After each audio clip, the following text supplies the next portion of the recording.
Bleach has been a part of my life for over 15 years, and for this reason, the series means a great deal to me. Unlike all of you, I was overjoyed with the announcement that the Bleach anime would be returning in October of 2022, in order to adapt the final arc of the manga, the 1000-Year Blood War arc. To prepare for the return of the Bleach anime, I decided to reread the manga and to create a breakdown and analysis of every story arc of Bleach. This video features a complete retrospective of the entire Bleach manga, from chapters 1 to 686. It is perfect for anyone wanting to refresh their memory before watching the new anime, and a reminder for people who have seen the 1000-Year Blood War arc of the events that are about to be adapted. I am aware that the anime will feature additional scenes, and will most likely make changes to the manga, thanks to Kubo supervising the project, so it will be interesting to see how the final arc of the manga differs from its anime counterpart. So without further delay, let's begin my Bleach Complete Series retrospective with the first arc of the manga, the Substitute Shinigami Arc.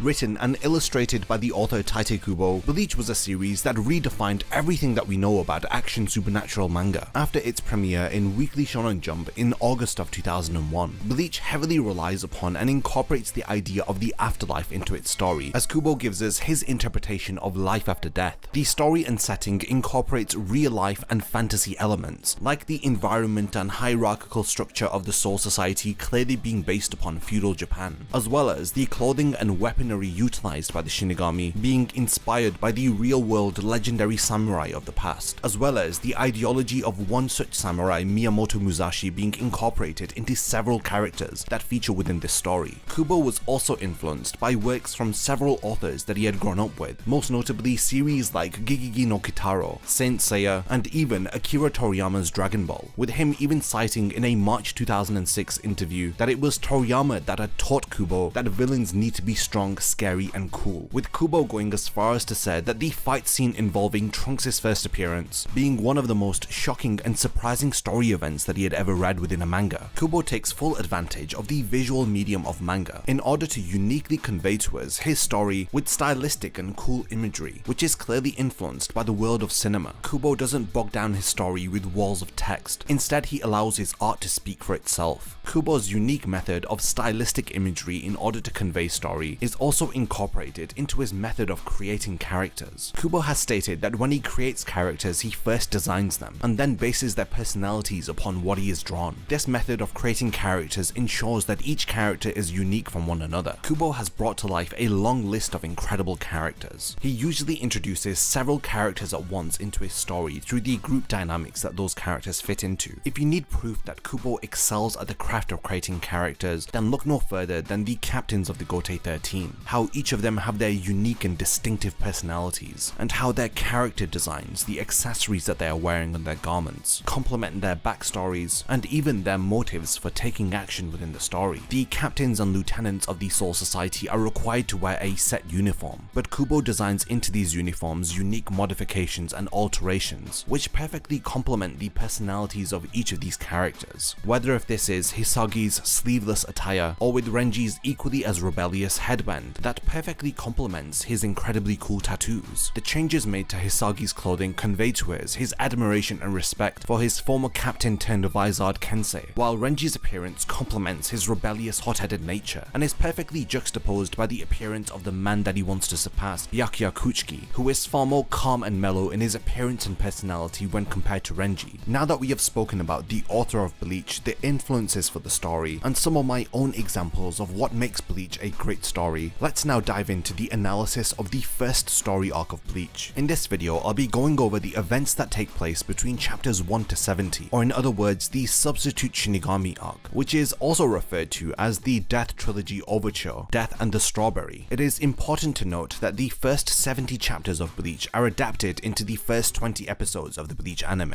I'm going to be placing a heavy emphasis on everybody who watches these videos to check out the manga of Bleach, even from this first point that I have made, that the 20 the episodes of Bleach adapt 70 chapters of the manga, you can already assume where this is going. I want to establish from the get-go that the Bleach anime is not a perfect adaptation of Kubo's work. Not only does it remove a lot of the content within the manga, it also has a fair deal of censorship and changes that were made to the anime adaptation that do not exist within the manga. Throughout this arc analysis series, I'll go over some instances of differences between the manga and the anime, so that hopefully it inspires you to check out the source material that the anime was based upon. So for now, let's quickly go over the story that is told within this arc before we start to break down and analyze the key events that take place. The very beginning of Bleach was unique and impactful enough to leave me with a lasting impression. What made this story stand out from the plethora of shonen manga that had come before it was that it had a unique punkish style which resonated with so many teenagers and young adults across the world. This impactful first impression is all credited to the Substitute Shinigami Arc, which places a heavy emphasis on character-driven stories. Through this arc, we get a solid introduction to our protagonist, as we get to understand a lot about his friends and family, his past experiences, as well as the key events that had occurred within his past, which result in him adopting the personality that he has within the first chapter of the story. During the first 3 volumes of the Bleach manga, where Ichigo's character and his past is explained to us, we are also introduced to several of Ichigo's friends, as we get a couple of excellent character-driven stories featuring Orihime and Chad, where we get to learn about their personalities, relationships with Ichigo, their beliefs about protecting others and fighting against hollows, through well-crafted character-driven stories, which set up an excellent foundation for Kubo to build upon through developing their characters within future story arcs. So in this arc, the key characters that we are introduced to are of course Ichigo, Orihime, Chad, and then the focus shifts to Uryu Ishida. And then lastly, after Ichigo and his friends are introduced to us, we then shift our focus to the individual who had given Ichigo power. The conclusion of this arc sets up events which will lead us into the next story arc, as we turn our attention over to Rukia Kuchiki and the consequences that she must face for sharing her powers with our protagonist. As with all great stories, this arc has a solid beginning, middle and end, with the start of the arc introducing our protagonist to Rukia Kuchiki and consequently transforming him into a substitute Shinigami. During this time, we as the audience as well as Ichigo get a crash course on everything that we need to know about Shinigami, hollows and the Soul Society from Rukia herself. After Ichigo accepts the responsibility that comes along with acquiring power, we see him face off against several hollows through the story of Orihime and her older brother who transforms into the hollow Acid Wire, and then the story about Chad looking after the parakeet Yuichi Shibata, who is being tormented by the hollow Shrieker. The middle portion of this arc serves to introduce us to the character of Urahara, when Rukia ends up purchasing a mod soul from him. After the introduction of the humble candy store owner and the perverted Kon, we learn about the tragic death of Ichigo's mother and why he feels responsible for it. When Ichigo faces off against the hollow responsible for killing Masaki Kurosaki, Ichigo confronting and battling against the Grand Fisher was one of a handful of key events that occurred during this story arc.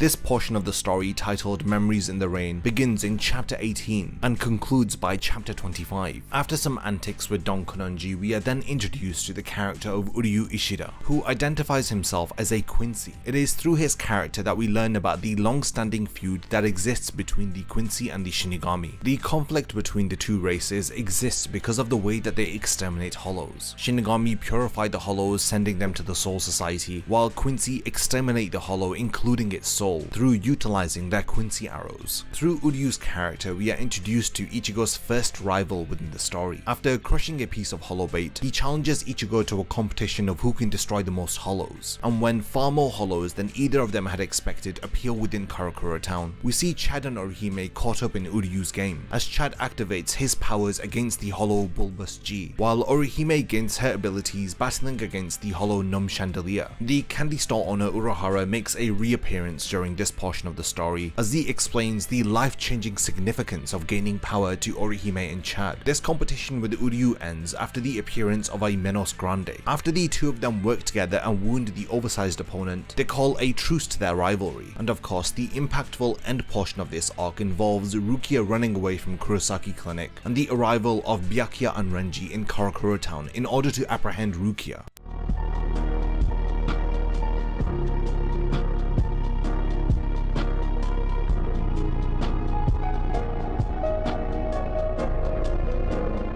When Uryu fails to protect Rukia, Ichigo arrives and battles against Renji. Ichigo is initially overwhelmed by Renji, but after he gains a power boost, Renji finds it difficult to keep up with Ichigo's speed, and he does end up turning the tables on a lieutenant. As he is about to deal the finishing blow to Renji, their battle is ended by Byakuya, who stabs Ichigo through the chest. After failing to protect her, Rukia leaves with Byakuya and Renji to the Soul Society, where she must face the consequences of giving her powers to Ichigo. This arc then concludes with Ichigo, Orihime, Chad and Uryu preparing and training in order to go to the Soul Society to rescue Rukia in the next arc. Ichigo undergoes training with Urahara, where he learns to activate his innate Shinigami powers, while Chad and Orihime train with Yoruichi, and lastly Uryu trains on his own. The Substitute Shinigami arc ends in chapter 70, with Yoruichi accompanying Ichigo and the others as they travel through the Dangai to begin their journey towards the Soul Society. This summarizes all of the events that occur from the start of the first volume of Bleach to the end of the 8th volume. From chapters 1 to 70, you'll see that gradually Kubo's art has started to change. The way that he draws the faces of characters has become simplified. No longer do they have these oversized foreheads and these really angular facial proportions. As well as this, the way that Kubo draws hair has also changed. In chapter 1, Ichigo had very short and spiky hair, while in chapter 70 the hair is much longer and flowing. Another example of a character that demonstrates the growth of Kubo as an artist is the character of Orihime. In chapter 3, you can see that she has a very prominent jaw and a totally different facial structure to what we see in chapter 70. You can see that Kubo now draws a lot of his characters with more rounded features, and in my honest opinion, I love the change in Kubo's art style throughout the story, and I feel like he peaks during the Fullbring Arc, where he has drawn some of the best artwork that I have seen from him. In addition to the change in how he draws characters, his paneling structure of the manga pages also changes from chapter 1 to 70. Within the first chapter, you can tell that his paneling is unrefined, and it's totally different to the work that he has done much later on. There is a lot going on in a single page, with some pages even having 8 panels on them, while in chapter 70 you can see that Kubo is more comfortable with taking up the space of the page with larger panels. He has so much more variety to his paneling, whether if this is drawing double spreads across 2 pages, or even with a page diagonally cutting through the middle, expressing his artwork through 2 impactful panels that cover an entire page. While it is true that the early portions of the Substitute Shinigami arc do feel somewhat Monster of the Week, they are all tied together thanks to the characters that are introduced and are intrinsically involved in those plot lines. This is of course in reference to Ichigo's encounter with Fishbone D, then Acid Wire, and lastly the Hollow Shrieker. They are all instances where Ichigo has to protect either his friends or his family. The encounter with Fishbone D was significant because it resulted in Ichigo gaining the power to protect, while the encounter with Acid Wire resulted in Orihime learning the identity of Ichigo as a substitute Shinigami. Later on during this arc, we learn that she didn't forget her memories of that night, and she remembers Ichigo wearing a Shinigami Shihakusho, and with the battle against the Shrieker, Chad is heavily involved. We learn about his incredible strength as an ordinary human, and how he resolves to protect the parakeet against an enemy that he cannot even see. Through Acid Wire, we learn about Orihime's bond with her brother, and through the Shrieker, we are briefly introduced to the realm of hell, and to Chad's character. All of these stories are interlinked, and come full circle with Orihime and Chad gaining their own powers to fight against Hollows later on during this arc. These stories that occur within this arc get longer and longer, with the encounter against Fishbone D lasting for only 1 chapter, the battle against Acid Wire lasting for 4 chapters, the fight against the Shrieker being over 5 chapters, and lastly the battle against the Grand Fisher being over 9 chapters. You can see that Kubo was becoming more and more comfortable as he started to tell longer stories involving the characters that he had just introduced, with the competition between Uryu and Ichigo and the battle against the multiple hollows that appear within Karakura town taking place between chapters 34 to 50, easily taking up a significant portion of this story arc. Another thing that I want to mention about these hollows that Ichigo and his friends were facing off against during this early portion of the story is that each of them felt like they had a variety to their abilities. Fishbone D was the first hollow that we had seen, and he demonstrated incredible strength, while also possessing incredible Reiatsu, which Rukia comments upon in chapter 1 when she finally is able to sense the hollow. The next hollow, Acid Wire, was able to use its tail as a whip to attack opponents, whilst also having the ability to spit acid at its opponents. Similar to a Chinese dragon, Acid Wire was also able to fly through the air. Kubo gets really creative when it comes to the hollow Shrieker, as this hollow was able to shoot out leeches from the top of its head that can stick to anything. Once these leeches attach onto their target, the Shrieker is able to detonate manipulate them through generating vibrations from his tongue. During this arc, Kubo peaks with the introduction of the Grand Fissure, one of the most powerful hollows that Ichigo encounters. A hollow that of course possesses incredible spiritual power and enhanced speed, and has a plethora of abilities to utilize. The Grand Fissure demonstrates an ability to extend his limbs to attack his opponents. He also has tentacles that he can utilize to capture and restrain an individual. The most prominent feature of the Grand Fissure is the lore that he utilizes. This protrudes from his neck and it is used to attract potential humans that he can devour. We see the Grand Fissure utilize his lure by transforming it into Ichigo's mother, as he attempts to cause Ichigo emotional distress. In chapter 22, the Grand Fissure demonstrates an ability called Transcribe, where he extends the fingers of his claws and pierces into his opponent's body, and searches through their memories trying to find a weak spot. And it is after he does this that he transforms his lure into Ichigo's mother. In addition to all of this, the Grand Fissure also demonstrates high-speed regeneration. He is the best example of a villain that Kubo fleshes out during the Substitute Shinigami arc. Not only is the premise of this villain fascinating, his powers and abilities are also equally as fleshed out. And it is for this reason that you feel concerned for Ichigo, who is pretty much a novice here, while he is up against this very experienced hollow. This arc is supposed to give us a taster of what's to come. So many characters and concepts are introduced to us, and they are done over the course of 70 chapters. Everything from introducing characters like Urahara and Yuriichi, as well as making us aware of the realm of the Soul Society, and introducing us to the concept of Quincy's, hollows, and lastly Shinigami and the bond that they share with their Zanpakuto through learning their names, as we see Ichigo go into his inner world and confront Zangetsu, as he learns about the Shinigami powers that he has laying dormant within himself, after the powers that Rukia had given to Ichigo were removed by Byakuya. I want to now talk about some key events that occurred during this arc,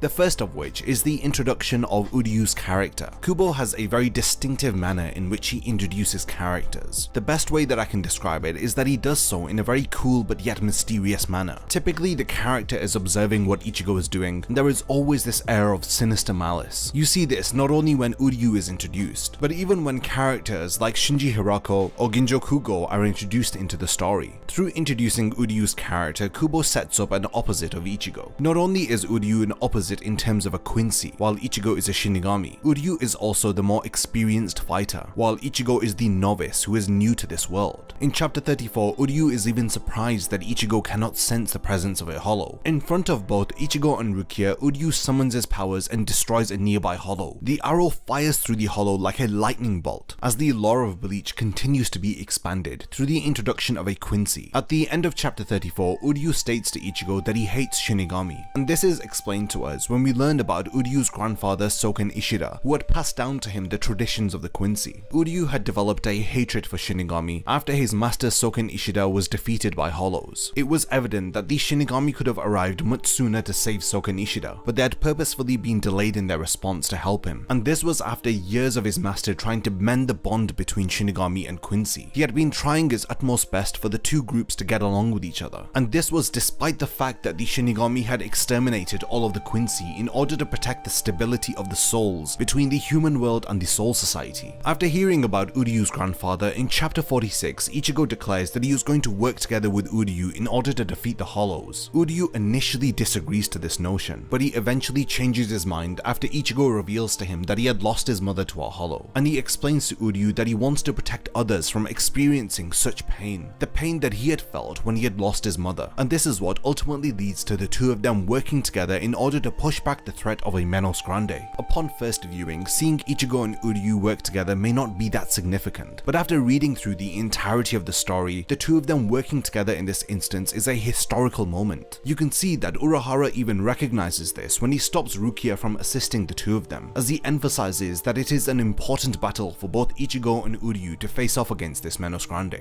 After this incident, Uryu's stance within the story quickly changes, as he goes from being a rival to an ally, even going as far as to protect Rukia from the threat of Renji and Byakuya. His efforts may have been in vain, but this does lead to Ichigo arriving and protecting Uryu from being dealt a finishing blow. Up until this point, the story has been confined within the relatively small area of Karakura town, but we do know that a world exists outside of this small area, and the link between that world and Karakura town is Rukia Kuchiki. For Rukia, it was like all of the fun that she was having up until now was too good to be true, and she now has to face the music with the arrival of her childhood friend and her older brother. Through the arrival of these two characters, we get to learn a bit more about the abilities of an experienced Shinigami, Some of these abilities include enhanced speed, and most importantly the revelation that one Zanpakuto can be released, as we get to see the Shikai release of Renji Zanpakuto. In every sense of the word, Ichigo is completely unrefined, even with the control that he has over his spiritual pressure. Renji is as savage as a wild animal as he repeatedly attacks Ichigo, who is struggling to fend off all of his attacks. Eventually he cuts Ichigo across the shoulder as the difference between the two of them becomes cemented, and this is where Renji explains to him the severity of the situation.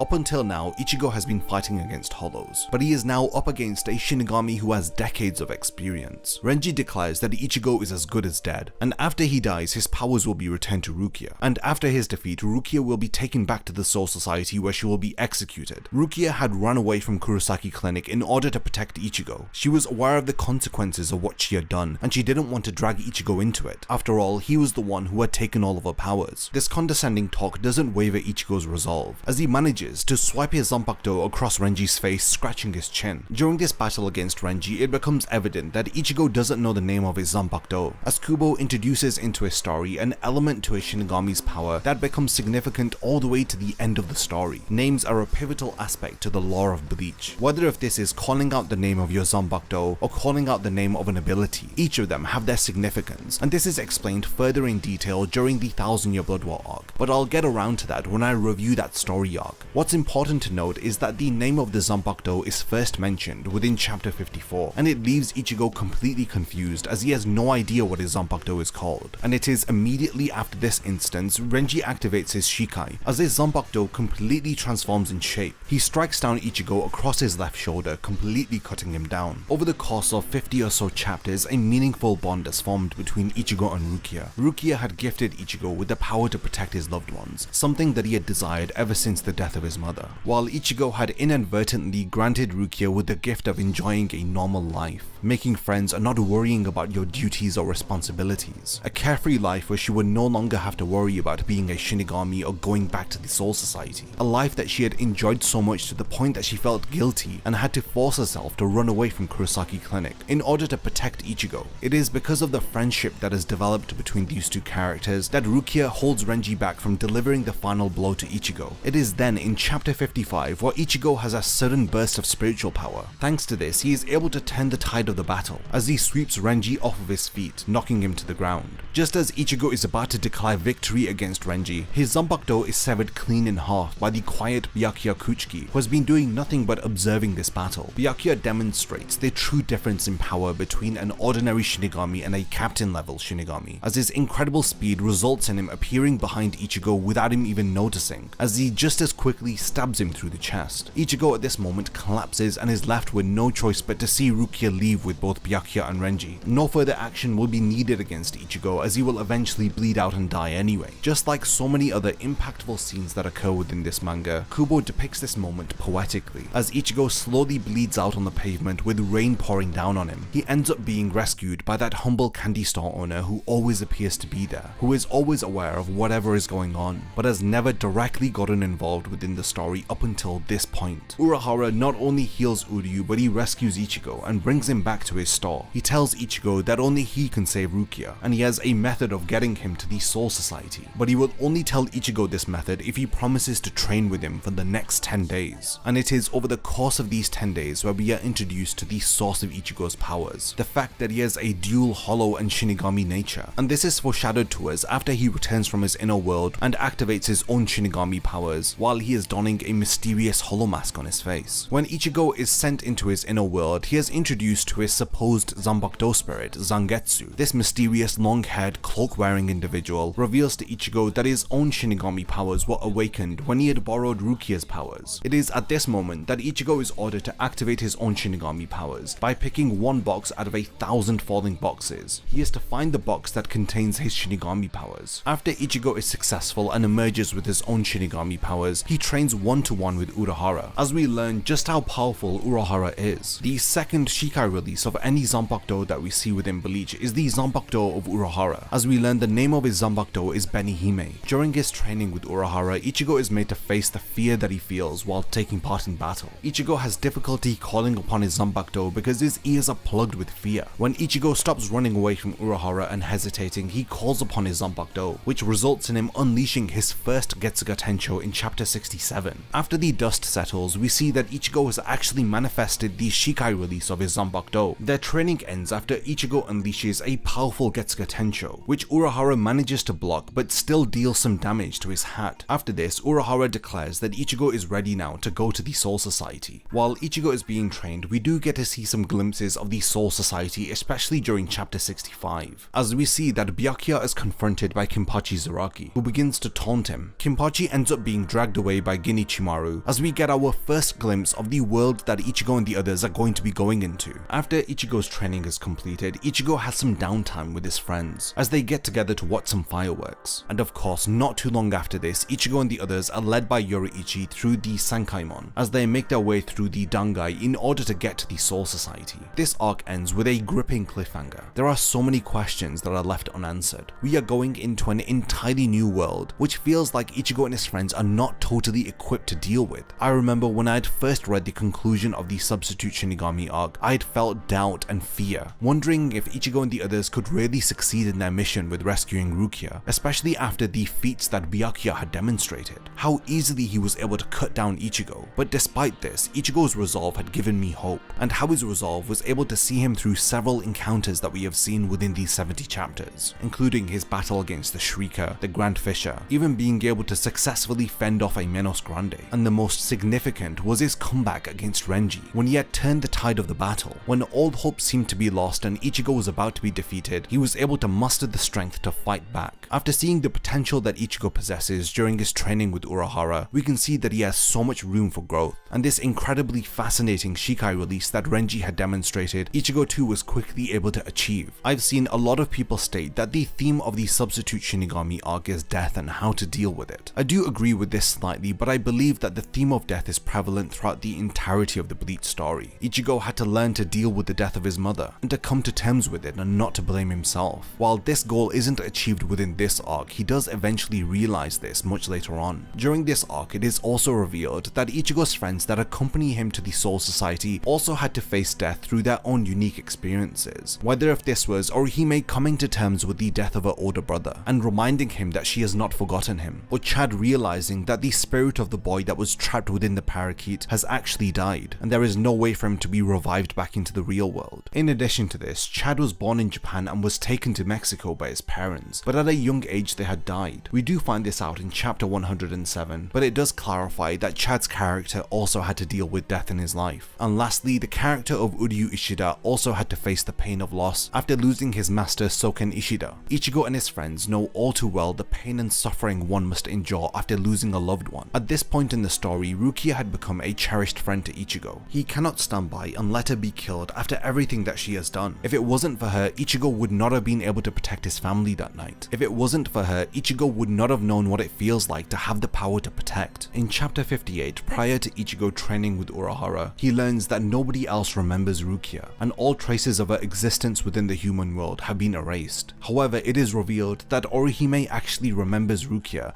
and asks Ichigo what had happened to her. When Ichigo explains the situation to her, he actually comes across as being doubtful as to whether if it would be the right thing to do to bring Rukia back. After all, Rukia never really belonged within the human world because she had come from the Soul Society, but it is Orihime that encourages Ichigo that it is better for Rukia to be alive in the real world rather than dying within the Soul Society. This conversation with Orihime renews Ichigo's resolve and results in Orihime contacting Chad, where they too begin their training in order to assist Ichigo. Ichigo's friends may not share in the bond that Ichigo has with Rukia, but they are willing to work hard and to help Ichigo because they are aware that if anything happens to Rukia, Ichigo would not be able to forgive himself, and it is for that reason that they don't want Ichigo to go through any pain or suffering, and they are willing to help him. In my opinion, the Substitute Shinigami Arc is an excellent story arc that introduces us to the world of Bleach. You can see Kubo really get into his comfort zone and find himself as a storyteller and an artist throughout these 70 chapters that we have reviewed here. I've genuinely loved diving back into these first 70 chapters of Bleach, and every time I go through the story, without fail, I find something new to appreciate about Kubo's work, and it's made me feel even more excited to go through the Soul Society arc, the story arc that is revered as the best story arc within Bleach. My review of that story arc may be over 2 videos, because I really want to go over all of the different battles, the interactions that occur, the elements that are introduced into the story, and the impact that this arc had on the larger anime community as a whole. And and why I believe that the Soul Society arc wasn't the peak of Bleach, rather it was the perfect setup for things to come.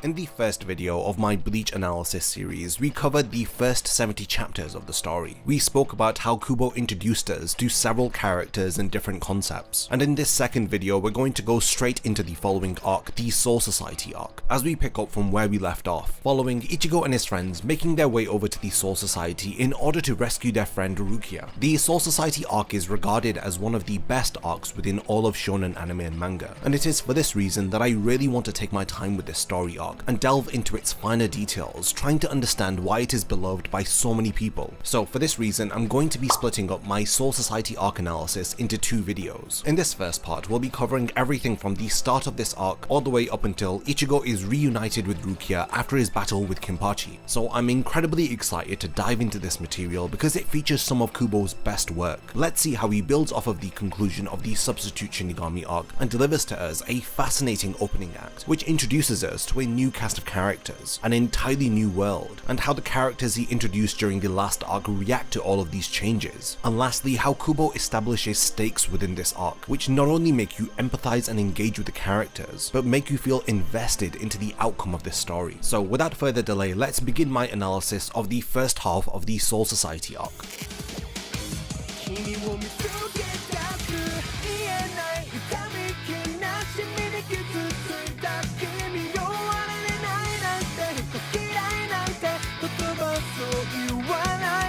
In the first half of my Soul Society arc analysis, we are covering material from chapters 71 to 116. These chapters are of course adapted into episodes 21 to 41 of the anime. A lot takes place within the first half of this arc. We have Ichigo and his friends taking part in several battles, including Ichigo's battle with Jidambo, Ikkaku Madarame, Renji Ibarai, and lastly Kenpachi Zaraki. In addition to this, we get to see the inner workings of the Serete, as we see the Gotei 13 respond and mobilize to the threat of intruders.